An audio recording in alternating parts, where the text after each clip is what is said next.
ದೇವರಾದ ಯೇಸುಕ್ರಿಸ್ತನ ನಾಮದಲ್ಲಿ ಮತ್ತೊಮ್ಮೆ ಈ ಸಂಚಿಕೆ ಮೂಲಕ ನಿಮ್ಮನ್ನು ಸಂಧಿಸುವುದು ಬಹಳ ಸಂತೋಷ. ವೆನಿನ್ಸುಲಾದಲ್ಲಿ ಉಂಟಾದ ಭೂಕಂಪ, ಹೆಚ್ಚು ಕಮ್ಮಿ 40,000 ಬಾಡಿ ಏನಾಯ್ತಂತ ಗೊತ್ತಿಲ್ಲ, 3,000 ಬಾಡಿ ರಿಕವರ್ ಆಗಿದೆ. ಆನಂತರವಾಗಿ ನೋಡುವುದಾದರೆ ಬಹಳ ಮುಖ್ಯವಾದಂಥ ಲ್ಯಾಂಡ್ ಸ್ಲೈಡ್ ವಯನಾಡಲ್ಲಿ, ಆ ವಿಡಿಯೋಸಲ್ಲಿ ನೀವು ನೋಡುವುದಾದರೆ ಬಹಳ ದೊಡ್ಡ ಮಟ್ಟಿಗೆ ಆಗಿದೆ.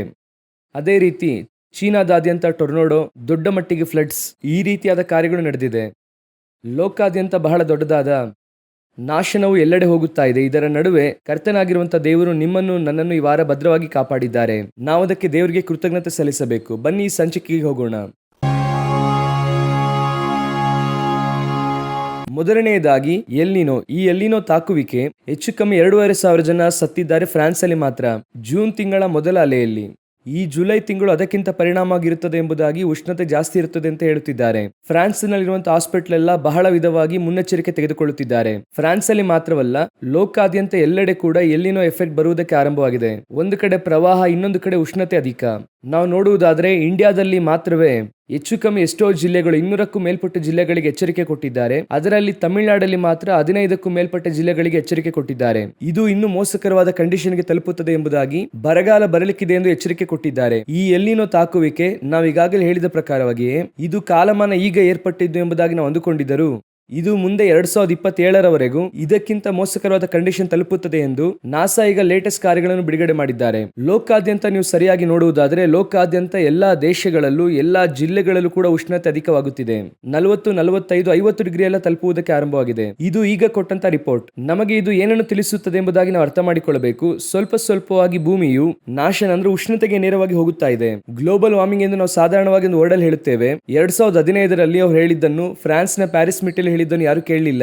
ಆನಂತರ ಎಲ್ಲರೂ ಅವರವರ ಕೆಲಸ ಮಾಡುವುದಕ್ಕೆ ಆರಂಭಿಸಿದ್ರು. ಈಗ ನೆಕ್ಸ್ಟ್ 10 ವರ್ಷದಲ್ಲಿ ಬಹಳ ಮೋಸವಾದ ಅಂತ ಬೇರೆ ಎಲ್ಲೂ ಇಲ್ಲ. ಸತ್ಯವೇದದಲ್ಲಿ ಹೇಳಿದ ಪ್ರಕಾರವಾಗಿ 2 ಪೇತ್ರನ ಪುಸ್ತಕ 3, 10 ಹಾಗೂ 12 2 ವಾಕ್ಯದಲ್ಲೂ ಹೇಳುತ್ತಾರೆ, ಕರ್ತನ ದಿನವು ಕಳ್ಳನು ಬರುವಂತೆ ಬರುತ್ತದೆ. ಆ ದಿನದಲ್ಲಿ ಆಕಾಶ ಮಂಡಲವು ಮಹಾಘೋಷದಂತೆ ಇಲ್ಲದೆ ಹೋಗುವುದು, ಸೂರ್ಯ ಚಂದ್ರ ನಕ್ಷತ್ರಗಳು ಉರಿದು ಲಯವಾಗಿ ಹೋಗುವವು. 12ನೇ ವಾಕ್ಯವು ಹೇಳುತ್ತದೆ, ಆ ದಿನದಲ್ಲಿ ಆಕಾಶ ಮಂಡಲವು ಬೆಂಕಿ ಹತ್ತಿ ಲಯವಾಗಿ ಹೋಗುವುದು, ಸೂರ್ಯ ಚಂದ್ರ ನಕ್ಷತ್ರಗಳು ಉರಿದು ಕರಗಿ ಹೋಗುವವು. ಆನಂತರ ನೂತನ ಆಕಾಶ ಭೂಮಿಯು ಇರುವುದು. ನಾವೀಗ ಎಲ್ಲಿ ಹೋಗುತ್ತಾ ಇದ್ದೇವೆ ಎಂದು ಈ ವಾಕ್ಯ ನಮಗೆ ಹೇಳುತ್ತದೆ. ಹಾಗೆ ಸ್ವಲ್ಪವಾಗಿ ಗ್ಲೋಬಲ್ ವಾರ್ಮಿಂಗ್ ಇನ್ಕ್ರೀಸ್ ಆಗಿ ಇವತ್ತು 50 ಎನ್ನುವಂಥದ್ದು ಸಾಧಾರಣವಾದ ಸ್ಥಿತಿಯಾಗಿದೆ. ಮುಂಚೆ 24, 25 ಡಿಗ್ರಿ ಸಾಧಾರಣವಾಗಿತ್ತು. ನೀವು ಈಗಲೂ ಕೂಡ ನೋಡುವುದಾದ್ರೆ ರೂಮ್ ಟೆಂಪರೇಚರ್ 24 ಅಂತ ನಾವು ಹೇಳ್ತೇವೆ. ಆದರೆ 50 ಎನ್ನುವುದು 2 ಪಟ್ಟಾಗಿದೆ. ಲೋಕ ಈಗ ಸಂಧಿಸುವುದಕ್ಕೆ ಆರಂಭಿಸಿದೆ. ನೀವು ಪ್ರಕಟಣೆ ಪುಸ್ತಕದಲ್ಲಿ ಓದಿ ನೋಡ್ರಿ, 9ನೇ ಅಧ್ಯಾಯದಿಂದ 11ನೇ ಅಧ್ಯಾಯದವರೆಗೂ ಆ ತುತ್ತೂರಿ ಊದುವಾಗ ಎಲ್ಲವೂ ಕೂಡ ಉಷ್ಣತೆಯಿಂದ ಉಂಟಾಗುವಂತಹ ಪರಿಣಾಮಗಳಾಗಿರುತ್ತದೆ. ಆದರೆ ವಾಕ್ಯ ಹೇಳುತ್ತದೆ, ಪರಲೋಕದ ದೇವರನ್ನು ಜನರು ದೂಷಿಸಿದರು ಎಂಬುದಾಗಿ. ಈ ಉಷ್ಣತೆ ಅಧಿಕವಾಗುತ್ತಾ ಆನಂತರ ಪಾತ್ರೆಯಿಂದ ಸುರಿಯಲ್ಪಡುತ್ತದೆ. 16ನೇ ಅಧ್ಯಾಯ. ಆಗಲೂ ಕೂಡ ನೋಡುವುದಾದ್ರೆ ಮೋಸಕರವಾದಂತಹ ಪರಿಣಾಮ ಉಂಟಾಗುತ್ತದೆ. ಇದೆಲ್ಲವೂ ಕೂಡ ಉಷ್ಣತೆಯಿಂದ ಉಂಟಾಗುವ ಪರಿಣಾಮ. ಪ್ರಕಟಣೆ 8ರಿಂದ 16ನೇ ಅಧ್ಯಾಯದ ತನಕ ನೀವು ಓದುವುದಾದರೆ ಎಲ್ಲವೂ ಉಷ್ಣತೆಯಿಂದ ಉಂಟಾಗುವ ನಾಶನವಾಗಿ ಇರುತ್ತದೆ. ನಾವೀಗ ಅದರೆಡೆಗೆ ಹೋಗುತ್ತಾ ಇದ್ದೇವೆ. ಈಗ ನೋಹನು ಹೇಳುತ್ತಾರೆ, ಮಳೆ ಬರುತ್ತದೆ ಎಂಬುದಾಗಿ. ಈಗ ಹೇಳುತ್ತೇವೆ ಬೆಂಕಿ ಬರುತ್ತದೆ ಎಂದು. ಬಹಳ ಮೋಸಕರವಾದ, ಇನ್ನೂ ಹೇಳಬೇಕಂದ್ರೆ ಆಕಾಶದಿಂದ ಬೆಂಕಿ, ಭೂಮಿಯಿಂದ ಬೆಂಕಿ, ಎಲ್ಲವೂ ಕೂಡ ಸಿದ್ಧವಾಗಿ ಇದೆ. ನೀವೀಗ ನೋಡುವುದಾದ್ರೆ ಗ್ಲೋಬಲ್ ವಾರ್ಮಿಂಗ್, ಸೋಲಾರ್ ಸುನಾಮಿ ಆಕಾಶದಿಂದ ಬರುವುದಕ್ಕೆ ರೆಡಿಯಾಗಿದೆ. ಕೆಳಗೆ ಎಲ್ಲಿನೋದ ಕಾರ್ಯ ಏನೋ 1 ವರ್ಷ 2 ವರ್ಷದ ಕಾರ್ಯ ಅಲ್ಲ. ನಾರ್ಮಲ್ ಆಗಿ ಗ್ಲೋಬಲ್ ವಾರ್ಮಿಂಗ್ ಇನ್ಕ್ರೀಸ್ ಆಗಿದೆ. ಇದರೊಂದಿಗೆ ಅದರಲ್ಲಿ ಹಾಕಲ್ಪಡುವಂತ ಗುಂಡುಗಳು, ಇದಲ್ಲದೆ ಜ್ವಾಲಾಮುಖಿ ಸ್ಫೋಟಿಸುವಂತದ್ದು, ರಿಂಗ್ ಆಫ್ ಫೈರ್ ಎಂಬುದಾಗಿ ಹೇಳುತ್ತಾರೆ. ನೀವು ಹೋಗಿ ನೋಡ್ರಿ. ಎಲ್ಲಾ ಭೂಮಿಯು ಈ ನಿಮಿಷವೇ ನ್ಯಾಯ ತೀರ್ಪಿಗೆ ದೇವರು ಹೇಳಿದಂತ ಸ್ಥಳದಲ್ಲಿ ರೆಡಿಯಾಗಿ ನಿಂತಿದೆ. ಇದರ ನಡುವೆ ದೇವರು ನಮ್ಮನ್ನು ಕೃಪೆಯಿಂದ ಕಾಪಾಡಿದ್ದಾರೆ. ನೋಹನು ಅವತ್ತು ಹೇಳಿದ್ರು, ಸುನೀತಿಯನ್ನು ಪ್ರಸಂಗ ಮಾಡಿದಂತ ನೋಹನು, ಸಿದ್ಧವಾಗಿರಿ, ನಾಶನ ಬರುತ್ತದೆ ಎಂಬುದಾಗಿ. ಆದರೆ ಜನರು ಅದಕ್ಕೆ ಅವಿಧೇಯರಾದರು. ಮತ್ತಾಯದಲ್ಲಿ ಹೇಳುತ್ತದೆ ಗ್ರಹಿಸದವರಾಗಿದ್ರು ಅಂತ. ಇವತ್ತು ಕೂಡ ಜನರು ಗ್ರಹಿಸುತ್ತಾ ಇಲ್ಲ. ಇಷ್ಟು ಉಷ್ಣತೆ ಲೋಕಾದ್ಯಂತ ಯುರೋಪ್ ರಾಷ್ಟ್ರಗಳಲ್ಲಿ ನಡೆಯುತ್ತಿದೆ. ಲೋಕದ ಸ್ವರ್ಗ ಎಂದು ಹೇಳುತ್ತಾರೆ. ಅಂತಹ ಸ್ಥಳವೇ ಯುರೋಪ್.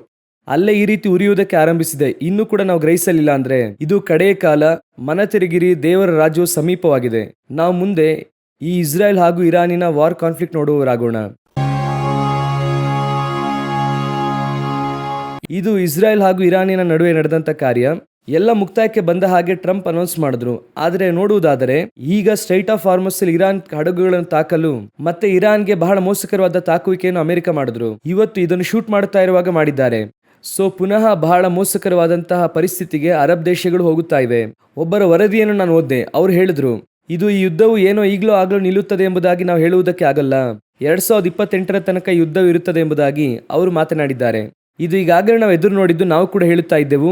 ಅದು ಈಗ ಬಹಳ ಮೋಸಕರವಾದಂಥ ಪರಿಸ್ಥಿತಿಯನ್ನು ತಲುಪಿದೆ. ಇದರ ನಡುವೆ ರಷ್ಯಾ ಹಾಗೂ ಯುಕ್ರೇನ್ ಯುದ್ಧವನ್ನು ನೋಡೋಣ. ಉಕ್ರೇನ್ ರಷ್ಯಾದಲ್ಲಿರುವಂತಹ ರಿಫೈನರಿ ಪ್ಲೇಸ್ ಅನ್ನು ತಾಕಿದೆ. ಡೀಪೆಸ್ಟ್ ಪ್ಲೇಸ್ ಇನ್ ರಷ್ಯಾ ಎಂದು ಹೇಳುತ್ತಾರೆ. ಅಂತಹ ಸ್ಥಳದಲ್ಲಿ ಬಹಳ ಕ್ರೂರವಾಗಿ ನಡೆಸಿದ್ದಾರೆ. ಇದಕ್ಕೆ ನಿಶ್ಚಯವಾಗಿ ರಷ್ಯಾ ಒಂದು ಪ್ರತ್ಯುತ್ತರವನ್ನು ಕೊಡುತ್ತದೆ. ಈಗ ಯುಕ್ರೇನ್ ಅನ್ನು ಅವರು ತಾಕಿದ್ರೆ ನ್ಯಾಟೋ ದೇಶಗಳು ಅಥವಾ ಯುರೋಪ್ ದೇಶಗಳು ಯುಕ್ರೇನ್ಗೆ ಬೆಂಬಲವಾಗಿ ಬಂದು ನಿಲ್ಲುತ್ತಾರೆ. ಇದು ಕೂಡ ಒಂದು ಮೂರನೇ ಮಹಾಯುದ್ಧದ ಎಕ್ಸ್ಪೆಕ್ಟೇಷನ್ಗೆ ನಾವೀಗಾಗಲೇ ಹೇಳಿದ್ದೇವೆ. ಮೂರನೇ ಮಹಾಯುದ್ಧದಲ್ಲಿ ಇದ್ದೇವೆ ಎಂಬುದಾಗಿ ಅದೇ ಈಗ ನಡೀತಿದೆ.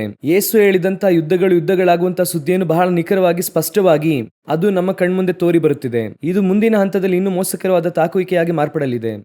ಇದು ಎರಡನೆಯದಾಗಿ ನಾವು ಬಹಳ ಮುಖ್ಯವಾಗಿ ನೋಡುವಂಥದ್ದು. ಇದರಲ್ಲಿ ಇಸ್ರಾಯೇಲ್ ನೋಡುವುದಾದ್ರೆ ಲೆಬನಾನ್ ಅನ್ನು ಬಹಳ ದೊಡ್ಡ ಮಟ್ಟಿಗೆ ತಾಕಿದ್ದಾರೆ. ಹೆಚ್ಚು ಕಮ್ಮಿ 6 ಲಕ್ಷ ಜನ ಮನೆಯಿಲ್ಲದೆ ಇದ್ದಾರೆ ಎಂಬುದಾಗಿ ಹೇಳಲಾಗುತ್ತಿದೆ. ಇದೆಲ್ಲದರ ನಡುವೆ ನೀವು ಚೆನ್ನಾಗಿ ಗಮನಿಸುವುದಾದರೆ ಇಸ್ರಾಯೇಲ್ ಇದಕ್ಕೆ ಕೇಂದ್ರ ಬಿಂದು. ಇಸ್ರಾಯೇಲ್ ಈಗಾಗಲೇ ಇದರಲ್ಲಿ ಬೇಸರವಾಗಿದೆ ಎಂಬುದಾಗಿ ನಾವು ಹೇಳುತ್ತಾ ಇದ್ದೆವು. ಈ ಯುದ್ಧವು ಅಧಿಕವಾಗುತ್ತಾ ಇಸ್ರಾಯೇಲ್ಗೆ ವಿರೋಧತ್ವ ಅಧಿಕವಾಗುತ್ತಿದೆ. ನೀವು ಚೆನ್ನಾಗಿ ಗಮನಿಸಿ ನೋಡಿರಿ. ಟರ್ಕಿಯ ಫಾರಿನ್ ಮಿನಿಸ್ಟರ್ ಹೇಳಿದ್ದಾರೆ. ಏನ್ ಹೇಳಿದ್ದಾರೆ ಅಂದ್ರೆ, ಇವರೇ ಭೂಮಿಗೆ ಭಾರ, ಇವರು ಬಹಳ ಕಷ್ಟ, ನೀವು ಇವರನ್ನು ರಿಮೂವ್ ಮಾಡಿದ್ರೆ ಮಾನವ ಕುಲ ಸಮಾಧಾನವಾಗಿರುತ್ತದೆ. ಇದು ಎಲ್ಲಿ ಹೋಗುತ್ತದೆ ಅಂದ್ರೆ ಆಂಟಿ ಕ್ರೈಸ್ಟ್ ಗವರ್ನಮೆಂಟ್ ಗಿಂತ ಮುಂಚೆ ಇಸ್ರೇಲ್ ದೇಶವನ್ನು ವೈಪೌಟ್ ಮಾಡಬೇಕೆಂದು ಹೇಳ್ತಾರಲ್ವಾ, ಆ ಹಂತಕ್ಕೆ ಇದು ಹೋಗ್ತಾ ಇದೆ. ಈ ಇಸ್ರೇಲ್ಗೆ ವಿರೋಧತ್ವ ಲೋಕಾದ್ಯಂತ ಏರ್ಪಡುತ್ತಿದೆ. ಎಲ್ಲಾ ದೇಶಗಳಲ್ಲೂ ಇದೆ. ಸಮೀಪದಲ್ಲೂ ಕೂಡ ಅಮೆರಿಕದಲ್ಲಿ ಒಂದು ಸಮೀಕ್ಷೆ ಮಾಡುತ್ತಾರೆ. ಅದರಲ್ಲಿ ಇಸ್ರಾಯೇಲ್ ಪ್ಯಾಲೆಸ್ತೈನರ ಮೇಲೆ ಮಾಡಿದ ನಾಶನ, ಆ ಜನರನ್ನು ತಾಕಿದ್ದನ್ನು ಜನೋಸೈಟ್ ಎಂಬುದಾಗಿ ಹೇಳುತ್ತಾರೆ. ಅದರಲ್ಲಿ ಅವರು ಹೇಳಿದ್ದು ಏನೆಂಬುದಾಗಿ ನೋಡುವುದಾದರೆ ಅಮೆರಿಕದವರಲ್ಲಿ 10ರಲ್ಲಿ 3 ಜನ ಹೇಳುತ್ತಿದ್ದಾರೆ ಜನೋಸೈಡ್ ಎಂಬುದಾಗಿ ಹೇಳುತ್ತಿದ್ದಾರೆ. ಇದು ನಮಗೆ ಇದು ಏನೇನು ತಿಳಿಸುತ್ತದೆ ಎಂಬುದಾಗಿ ನೋಡುವುದಾದ್ರೆ, ಒಂದು ಕಡೆ ಇಸ್ರೇಲ್ ಬಹಳ ದೊಡ್ಡ ಮಟ್ಟಿಗೆ ವಿರೋಧತ್ವವನ್ನು ಲೋಕಾದ್ಯಂತ ಎಲ್ಲೆಡೆ ಸಂಧಿಸುತ್ತಾ ಇದೆ. ಒಂದು ಯುದ್ಧ ಬರುವಾಗ ಇಸ್ರೇಲ್ಗೆ ನಿಶ್ಚಯವಾಗಿ ಬೆಂಬಲ ನೀಡುವಂತ ದೇಶಗಳು ಇರುತ್ತದೆ. ಇಂಡೋನೇಷ್ಯಾಗೆ ಹೋಗಿದ್ದಾಗ ಇಂಡಿಯಾ ಏನ್ ಮಾಡಿದ್ದಾರೆ ಅಂದ್ರೆ 2 ಸ್ಟೇಟ್ ಸೊಲ್ಯೂಷನ್ಗೆ ಬೆಂಬಲ ನೀಡಿದ್ದಾರೆ. ಅಂದ್ರೆ ಇಸ್ರೇಲ್ಗೆ ವಿರೋಧವಾದಂತ ಒಂದು ಅಭಿಪ್ರಾಯ ಅಂತ ಇಟ್ಕೊಳ್ಳಿ. ಆದ್ರೆ ಇಸ್ರೇಲ್ ಪ್ರಧಾನಿಯವರು ಹೇಳುತ್ತಾರೆ ಲೋಕದಲ್ಲಿ ನಮಗೆ ಬೆಸ್ಟ್ ಫ್ರೆಂಡ್ ಯಾರಂದ್ರೆ ಇಂಡಿಯಾ ಅಂತ ಹೇಳುತ್ತಾರೆ. ಸೊ ಇದೆಲ್ಲ ನೋಡುವುದಾದ್ರೆ ಒಂದು ವಿಧವಾದಂತಹ ಕಾಂಟ್ರವರ್ಸಿ, ಒಂದು ವಿಧವಾದ ವಿರೋಧತ್ವ, ಹೀಗೆ ಇದು ಹೋಗುತ್ತಾ ಇದೆ. ಯುದ್ಧಗಳಾಗುವಂತಹ ಸುದ್ದಿಯನ್ನು ಕೇಳುವಂತ ಬಹಳ ಮುಖ್ಯವಾದ ಕಾಲಘಟ್ಟಕ್ಕೆ ನಾವು ಬಂದಿದ್ದೇವೆ. ಇನ್ನೊಂದು ಬಹಳ ಮುಖ್ಯವಾದ ವಿಷಯವನ್ನು ನಾವು ನೋಡುವವರಾಗಿದ್ದೇವೆ. ನೋಡಿ, ಈ ಸಂಚಿಕೆ ನಾವು ಮುಗಿಸೋಣ. ಇದು ಏನೆಂಬುದಾಗಿ ಕೇಳುವುದಾದರೆ, ಇಸ್ರೇಲ್ ಒಂದು ಬಹಳ ಮುಖ್ಯವಾದಂತಹ ಲಾ ಪಾಸ್ ಮಾಡಿದೆ. ಏನೆಂದು ಕೇಳುವುದಾದರೆ, ಹೋಲಿ ಸೈಟ್ ಇಂದ ಅಂದ್ರೆ ಯೆರೂಸಲೇಮಿನಲ್ಲಿ ಇರುವಂತಹ ಆ ಪ್ರಾಂತ್ಯದಿಂದ ಎಲ್ಲಾ ಕ್ರೈಸ್ತರನ್ನು ಹೊರಗೆ ಓಡಿಸುವಂತಹ ಒಂದು ಕಾರ್ಯ. ಇದನ್ನು ನಾವು ಈಗಾಗಲೇ ಒಂದು ಸಂಚಿಕೆಯಲ್ಲಿ ಈ ರೀತಿ ನಡೆಯುವುದಕ್ಕೆ ಅವಕಾಶ ಇದೆ ಎಂಬುದಾಗಿ ನಾವು ಹೇಳಿದ್ವಿ. ಯಾಕೆ ಅಂತ ಕೇಳೋದಾದ್ರೆ, ಅವರು ಈಗಾಗಲೇ ಅಲ್ಲಿ ಆ ಆಚರಣೆ ನಡೆಸುವುದಕ್ಕೆ ತಡೆ ಮಾಡಿದ್ರು. ರಂಜಾನ್ ಟೈಮಲ್ಲಿ ಆಚರಿಸುವುದನ್ನು ತಡೆ ಮಾಡಿದ್ರು. ಅಷ್ಟು ಮಾತ್ರವಲ್ಲದೆ ಈ ಈಸ್ಟರ್ ಕಾಲಘಟ್ಟದಲ್ಲಿ ಮಾರ್ಚ್ ಏಪ್ರಿಲ್ ತಿಂಗಳು ಆ ಕಾಲಘಟ್ಟದಲ್ಲಿ ಅಲ್ಲಿ ಆರಾಧನೆ ನಡೆಸುತ್ತಾ ಇದ್ದಂತಹ ಕಾರ್ಡಿನಲ್ಸ್ ಅವರನ್ನು ತಡೆ ಹಿಡಿಯುತ್ತಾರೆ. ಬಿಷಪ್ಸ್ ಅನ್ನು ಯಾರನ್ನು ಬಿಡೋದಿಲ್ಲ ಅಂತ ಹೇಳಿದ್ರು.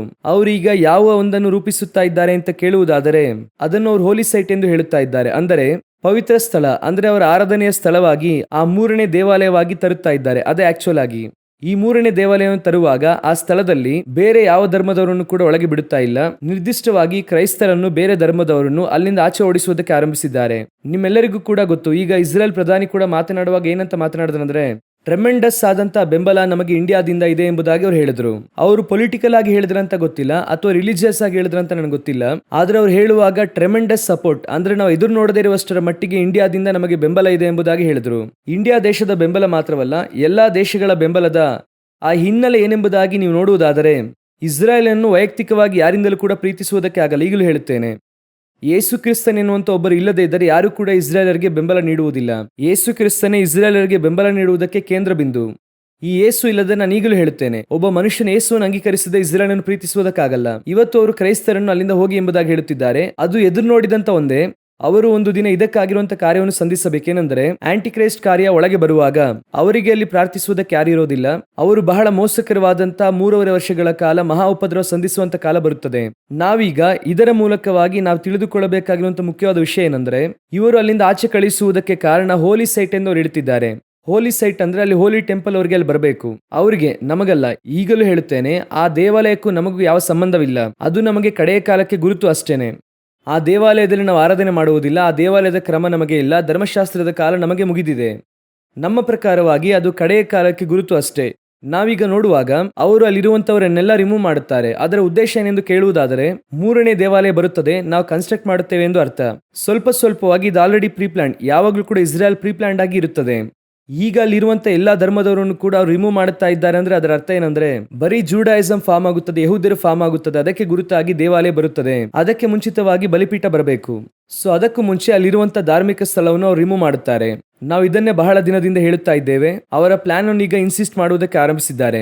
ಸೊ ಇದೆಲ್ಲ ಎಲ್ಲಿ ಹೋಗುತ್ತದೆ, ನಮಗೆ ಎಲ್ಲಿ ಹೋಗಿ ಮುಗಿಯುತ್ತದೆ ಅಂತ ಕೇಳುವುದಾದರೆ, ಇವೆಲ್ಲವುಗಳು ಸಂಭವಿಸುವಾಗ ನಮ್ಮ ವಿಮೋಚನೆ ಸಮೀಪವಾಗಿದೆ ಎಂದು ದೇವರು ಹೇಳುತ್ತಾರೆ. ಮತ್ತೆ ಯೇಸು ಕ್ರಿಸ್ತನ ಎರಡನೇ ಬರುವಿಕೆ ಅಂದ್ರೆ ಸಭೆ ಎತ್ತಲ್ಪಡುವಂತದ್ದನ್ನು ನಾವು ರಹಸ್ಯ ಬರುವಿಕೆ ಅಂತ ಕೂಡ ಹೇಳಬಹುದು. ಅದು ಬರುವಂತ ಕಾಲ ಸಮೀಪವಾಗಿದೆ. ಇನಿ ನಮಗೆ ಸಮಯ ಉಳಿದಿಲ್ಲ. ಲೋಕದಲ್ಲಿ ನಡೆಯುವಂತದ್ದು, ಇಸ್ರಾಯೇಲ್ ಅಲ್ಲಿ ನಡೆಯುವಂತದ್ದು, ಇದೆಲ್ಲವೂ ಕೂಡ ನಮಗೆ ಒಂದನ್ನು ಹೇಳುತ್ತಿದೆ. ಕ್ರಿಸ್ತನು ಬಾಗಿಲಿನ ಬಳಿ ನಿಂತು ಕದ ತಟ್ಟುತ್ತಿದ್ದಾರೆ. ಒಂದೊಂದು ದಿನವೂ ಸಿದ್ಧರಾಗಿರಿ. ನೀವು ಮಾಡುವಂತ ಕೆಲಸ ಒಂದು ಕಡೆ ಮಾಡಿ, ಇನ್ನೊಂದು ಕಡೆ ನೀವು ಸಿದ್ಧವಾಗುತ್ತಲೇ ಇರ್ರಿ. ನೀತಿಯ ಸಾರುತ್ತಾ ಇದ್ದಂತ ನೋಹನು ಒಂದು ಕಡೆ ನಾವೇನು ಕಟ್ಟುತ್ತಾ ಇದ್ದನು, ಇನ್ನೊಂದು ಕಡೆ ಹೇಳುತ್ತದೆ ಅವನ ಕುಟುಂಬವನ್ನು ಸಂರಕ್ಷಿಸಿದ. ಇದೆಲ್ಲವನ್ನು ಕೂಡ ನೀವು ಮಾಡ್ರಿ. ಕಾಲ ಬಹಳ ಸಮೀಪ. ಕರ್ತನ ಚಿತ್ತವಿರುವುದಾದರೆ, ದೇವರ ಬರೋಣ ತಡವಾದರೆ ಇನ್ನೊಂದು ಸಂಚಿಕೆಯಲ್ಲಿ ನಿಮ್ಮನ್ನು ಸಂಧಿಸುತ್ತೇವೆ. God bless you.